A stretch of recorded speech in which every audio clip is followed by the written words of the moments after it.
कि आज गुरु परंपरा दुनिया से समाप्त हो जाएगी राजा का लड़का यदि जिंदा नहीं होगा तो। गुरु परंपरा को कायम करने के लिए उस सार मंत्र में ब्रह्मा विष्णु महेश उसमें ताकत भर दिया सार मंत्र में। और जब दृढ़ विश्वास हो गया कि अब गुरु महाराज हमारे मंत्र पर गुरु महाराज की शक्ति आ गई होगी, तो मुर्दा को मुंह खोला और एक झापड़ कस के करके मारा और कहा कि नालायक, वक्त तो वक्त कुछ नहीं जानता है। तो मुर्दा का मुंह घुट गया बाया। और फिर गुरु मंत्र को दोहराया, नालायक, वक्त तो वक्त कुछ नहीं जानता है, कि मुंह घूम गया दाहिना बगल। उसी समय प्राण वापस लौट गए। आंख खुली और तुरंत वह फिर के बैठ गया। जो ही बैठा कि चारों ओर से लोग दौड़ा। 3 किलोमीटर प्रजा खड़ी थी और राजा नए सरकार कहाँ था 6 किलोमीटर पर। सब लोग दौड़ा और राजा को काफी खुशी हुई, प्रजा को काफी खुशी हुई कि नए सरकार और राम कहलदास मिलकर के बड़ी कृपा की, जो हमारे लड़का को जीवन दान दिए। और प्रजा बोली कि नए हमारे राजा यही बनेंगे, इसलिए सब उसको धन्यवाद देने लगे। राजा दोनों महात्माओं को चरणों में मत्था टेका और प्रार्थना की कि हे सरकार, हे महात्मागण, आप दोनों आदमी हमारे राज दरबार में चलें। राजा की बात दोनों महात्मा स्वीकार किए, उसके राज दरबार में गए और राजा 2-4 दिन ठहरने के लिए उसको प्रार्थना की। हे प्रिय श्रोताओं, महात्मा को तो गुरु कह चुके थे कि भंडारा समाप्त हो जाने के बाद आश्रम पर आ जाना।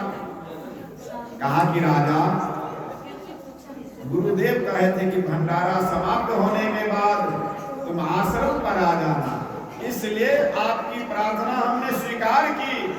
गुरु को वचन हम कैसे काटेंगे, हमको जाने दीजिए।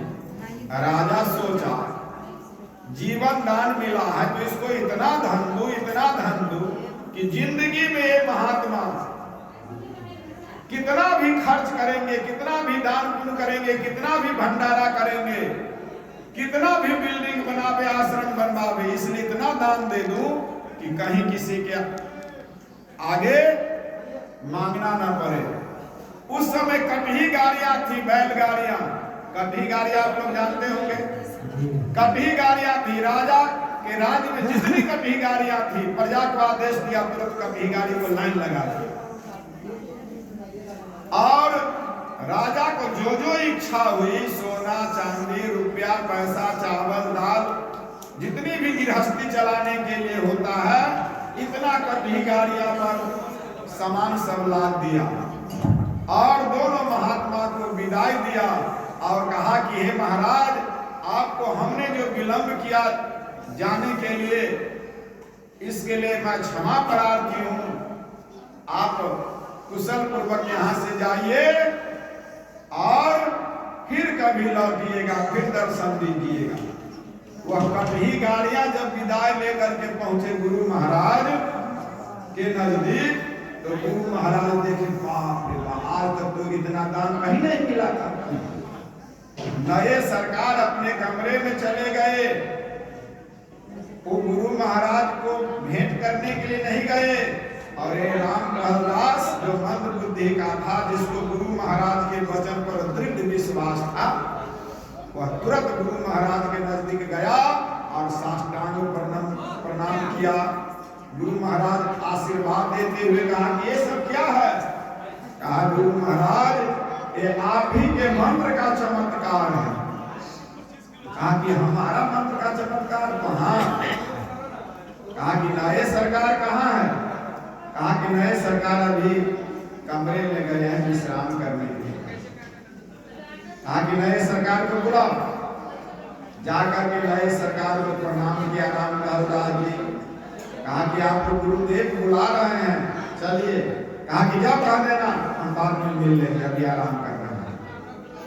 आकर के कहा दिए कि नए सरकार अभी विश्राम कर रहे हैं, कुछ देर के बाद मिलेंगे। गुरु महाराज कहा कि जाओ, कहना कि गुरुदेव अभी बुलाए।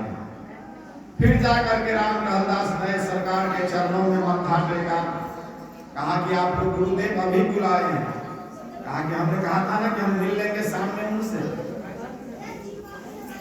जब फिर राम टहलदास गुरु जी से कहा कि सामने आपसे मिलेंगे, कहा रे उसको कहना कि अभी बुलाए हैं गुरु जी, तुरंत बुलाए हैं। फिर जाकर के नए सरकार को प्रणाम किया राम टहलदास जी और कहा कि गुरु जी अभी बुलाए हैं। तो पढ़े लिखे तो विद्वान थे ही, गुरु महाराज के वचन को नए सरकार कैसे टाले, आए और गुरु महाराज के नजदीक खड़े हो गए। तो नए सरकार से पूछते हैं गुरुदेव कि कहिए आप लोग जो गए थे अमुक गांव, वहां भंडारा अच्छा से हुआ भगत का? भगत अच्छे हैं ना, कुशल पूर्वक है ना, सपरिवार? आप वहां प्रवचन दिए? कहा कि हाँ, कुशल पूर्वक भंडारा हुआ, किसी प्रकार की दिक्कत तो नहीं हुई? सरकार पूछते हैं प्रश्न, नए सरकार कुछ नहीं बोलते, कुछ नहीं बोलते हैं। कहा कि आप भी तो कह रहा हूं भगत अच्छे हैं ना, सेवकान के लोग सब कुशल है ना, फिर भी नहीं बोला। तो गुरुदेव कहा कि मैं गुरुदेव हूँ आपका, आप हमारे प्रिय शिष्य हैं, मैंने आपको उत्तराधिकारी भी बना दिया, काशी से बढ़ाकर के विद्वान भी बना दिया। मैं पूछ रहा हूँ कि कुशल पूर्वक भंडारा हुआ ना? तो कहा कि नहीं, आप हमारे गुरु जी नहीं हैं और न मैं आपका शिष्य। कहा कि आप क्या कह रहे हैं? कहा कि हाँ, मैं सही कह रहा हूँ। आप हमको भेज दिए काशी पढ़ने के लिए, आसार मंत्र सिखा दिए राम टहलदास को। गुरु जी तो अवाक हो गए, गुरु जी अवाक हो गए, इसको हम भेज दिए काशी पढ़ने के लिए, राम टहलदास को सार मंत्र सिखा दिए। कहा कि हाँ, आप हमको भेज दिए काशी पढ़ने के लिए कि विद्वान बनना, जिससे गति मुक्ति होती है। वो सार मंत्र आप एकांत में बताते हैं, वो कभी सार मंत्र हमको एकांत में बताया? तो कहा राम टहलदास राम टहलदास दौड़ करके आया, गुरु के चरणों में माथा टेका, कहा कि गुरुदेव क्या आदेश है, कहिए। कहा कि ऐसा कौन मंत्र है,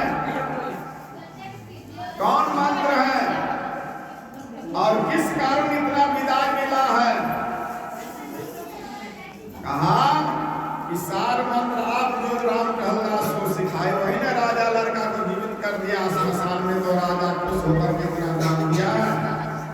कहा गए राम टहलदास को, हम तुमको कौन सार मंत्र बताया जो इसको नहीं बताया? नए सरकार को कहा कि सुनिए, आप नदी की ओर जा रहे थे, दोपहर पार हो चुका था, निर्जन एकांत जगह में जब आप गए जंगल की ओर, तो आपने नहीं कहा कि कमंडल दो, तुम यहीं इंतजार करो, हम आ रहे हैं नदी की तरफ से।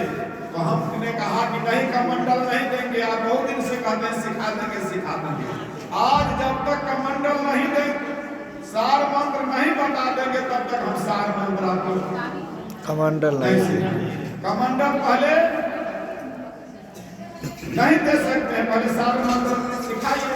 तो आप नहीं हमको सिखाए कि नालायक वक्त कुछ नहीं जानता है, नालायक वक्त कुछ नहीं जानता है। वही सार मंत्र को हम आपको आवाहन किए और आप उसमें शक्ति भर दिए। वही सार मंत्र से लड़का के, राजा के लड़का को मुंह को उघाड़ दिए और उसको जैसे आपने प्रैक्टिकल करके थ्योरी बताया था, वैसे हमने प्रैक्टिकल कर दिया। नालायक वक्त कुछ नहीं था, माता मुर्दा का मुंह बाया घुल गया। और फिर हमने कहा कि नालायक वक्त कुछ नहीं जानता है, तो मुर्दा का मुंह दाहिना। वही सार मंत्र से मैं राजा लड़का को जीवित कर दिया। नए सरकार कहा कि हाँ, ये जितना विदाई मिला है छोटे सरकार को आप भी हमको सार मंत्र सिखाया। गुरु महाराज ने कहा अरे उस समय शौच करने के लिए समय थे, हमको शौच मालूम हुआ। ये कह रहा था कि हम कमंडल नहीं देंगे, तो उसको हमारे मारा धापर, अब उस धापर को उसको समझ लिया सार नहीं, उसमें शक्ति आ गई। इसलिए विश्वासम फलदायक, गुरुदेव जो वचन दे उसमें यदि शिष्य दृढ़ विश्वास कर ले तो उसमें शक्ति आ जाती है। नहीं, आप लोग किसी प्रतिमा के नजदीक जाते हैं, जब फूल चढ़ाते हैं, प्रसाद चढ़ाते हैं और इधर कर्म भी आप करते रहते हैं, लेकिन आपका ध्यान कहाँ है? प्रतिमा के नजदीक, तो उसमें शक्ति आ जाती है ना। इसलिए शक्ति से ही भक्ति है कि नहीं? इसलिए सतगुरु कबीर कहते हैं कि गुरु मुखवाणी उपजे शिष्य साच परिवान, यही मिली भक्ता छूटे हैं